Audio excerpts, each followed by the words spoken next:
Días, profesor. Nosotros, bueno, el grupo 3, los integrantes son Cecilia Sea, María Cornejo, Estefanía Díaz, yo quien habla, Paola Quintana y Manuel Victoriano. Buenas tardes, profesor. A continuación vamos a revisar los resultados de la investigación respecto de la espiral de Zak. Lo primero es definir en qué consiste esta espiral. Como bien dice la diapositiva, es una representación gráfica de cómo se disponen los números primos, pero alrededor de una espiral, específicamente la de Arquímedes. Esta espiral se considera una variación de la espiral de Ulam, que también dispone de un orden de los números primos, pero toma una forma cuadrada. ¿De dónde nace esto? En el año 1994, un ingeniero de software idea un método más original para poder representar los números enteros positivos respecto de la recta clásica que nosotros conocemos. ¿Cómo funciona la espiral de Zak? En la parte inferior podemos visualizar 5 imágenes. La primera nos muestra la forma que toma la espiral de Arquímedes. La segunda nos muestra ya la distribución de muchos números, pero cómo se distribuyen estos números. Esta espiral parte en un centro y este centro se toma como el cero. Voy sucesivamente agregando los números, pero tengo que considerar que los cuadrados perfectos solo se organizan en el lado derecho de la recta, específicamente en esta parte. Entonces podemos decir que cada cuadrado perfecto es dueño de una recta. Y así puedo ir completando con todo el resto de los números. Infinitos números, infinitos espirales, por así decirlo. Como ya comentaba, en la segunda imagen vemos la distribución de muchísimos números. En la tercera podemos observar que se quitan los números que no son primos. Es decir, se mantienen solo los que son primos. Y es lo que nosotros visualizamos a continuación. Cuando ya hacemos esto, pero a mayor escala, o sea, con mayor cantidad de números, se pueden comenzar a ver ciertas curvas que toman la forma de una C invertida. Pero finalmente, acá en la quinta imagen, vemos que estas curvas se marcan mucho más porque tenemos mayor cantidad de números. Entonces, los grupos que nosotros podemos visualizar, donde se ve más marcado, son grupos de números primos. ¿Cuál es la finalidad de esto? Actualmente no existen propiedades definidas porque no es algo que esté en uso, no se está aplicando, no es algo comprobado. Aún es objeto de estudio. El objetivo de esto es que en algún minuto se puedan obtener números primos mucho más grandes a través de esta espiral. Pero como ya comentado, por el minuto sigue en estudio. En el problema 2 nos dice que tenemos que probar por inducción matemática las siguientes afirmaciones. En el problema A nos dice si acaso esta ecuación es divisible por 7 para toda n perteneciente a las naturales. Para que se puedan probar estas afirmaciones, debemos probar primer término pertenece a los naturales o al conjunto que vamos a demostrar,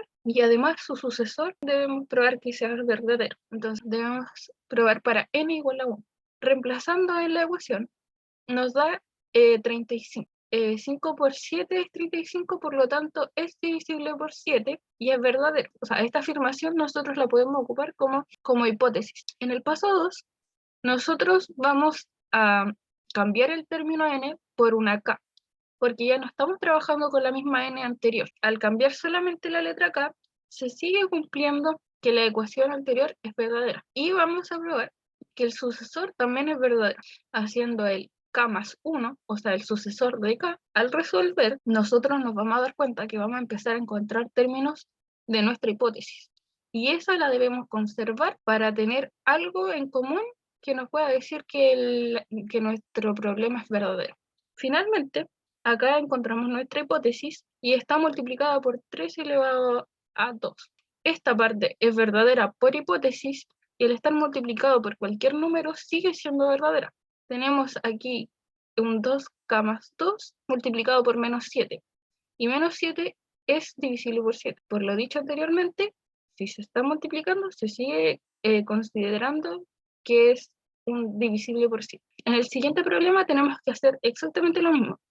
Primero debemos definir el conjunto y después probar para el primer término, que sería n igual a 1, y luego por el sucesor. Aquí nosotros tenemos que el x es mayor que menos 1 y que nuestro problema es mayor o igual a 1 más n por x, siendo n perteneciente a los naturales. Primero debemos probar para n igual a 1. Por lo tanto, solamente tenemos que cambiar los términos que tienen una n por un 1. Como resultado, 1 es mayor o igual a 1, por lo tanto, eso es verdadero.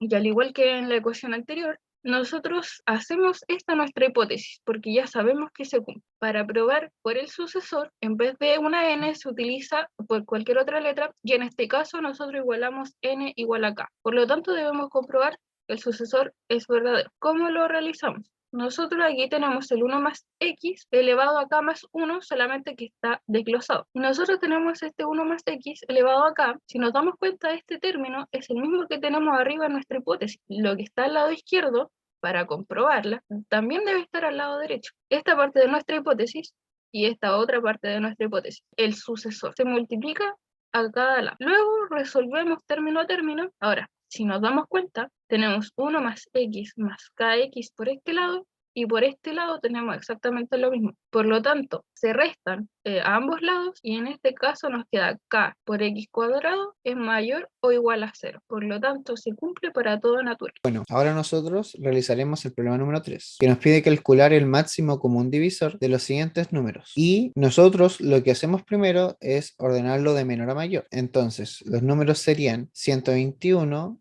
8.688, 12.221 y 13.343.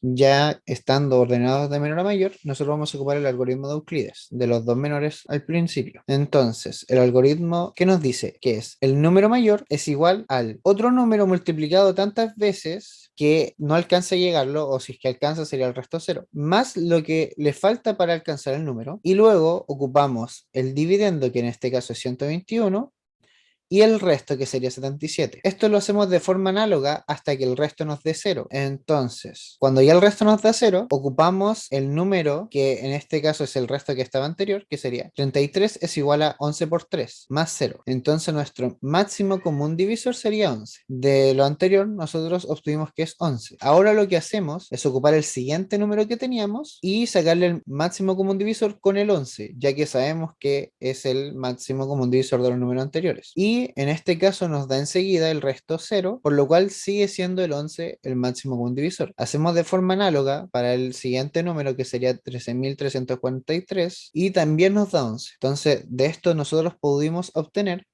que el máximo común divisor de 121, 8.668, 12.221 y 13.343 es 11. Luego la parte B nos pide ocupar adecuadamente el máximo común divisor para calcular el mínimo común múltiplo. Lo que hacemos en este caso es descomponer en factores primos. Ya que nos dice que ocupemos adecuadamente el máximo común divisor, nosotros ocupamos enseguida el número 11. Lo ocupamos dos veces en este caso. La idea de toda esta tabla es que al final nos quede todos los números que nosotros nos habían presentado con un 1. Y los factores por los que se divide siempre son factores primos. En este caso nos da que son dos veces el 11, dos veces el 2, una vez el 101, una vez el 197 y una vez el 1213. Nosotros hacemos la multiplicación de ello para calcular el mínimo común múltiplo, y de esto nos da que el cálculo sería 11.681.369.524. Problema 4A. En este caso nos dan el total de animales comprados, el valor de esa compra y el precio unitario por cada especie. Con estos datos formamos un sistema de ecuaciones con dos ecuaciones y tres incógnitas, donde X y Z serán la cantidad de terneros, corderos y gallinas respectivamente. Obtenemos un sistema equivalente al despejar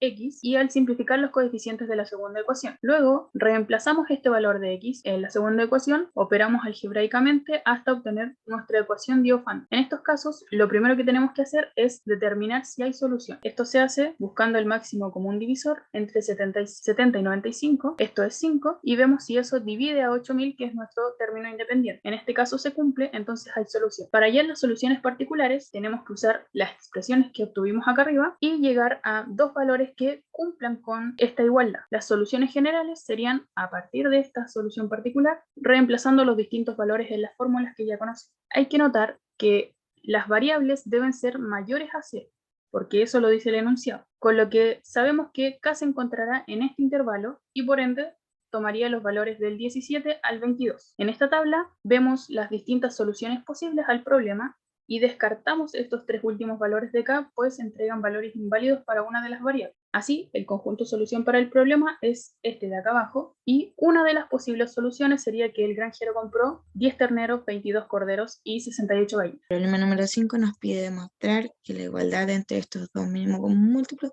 de estos números se cumple. Nos dice también que el M es igual al mínimo común múltiplo entre A y B, y D es el mínimo común divisor entre A y B. Vamos a trabajar con una parte de la igualdad y vamos a suponer, vamos a decir que K es igual al mínimo común múltiplo entre A partido D y B partido D. Entonces, estos números van a dividir a DK.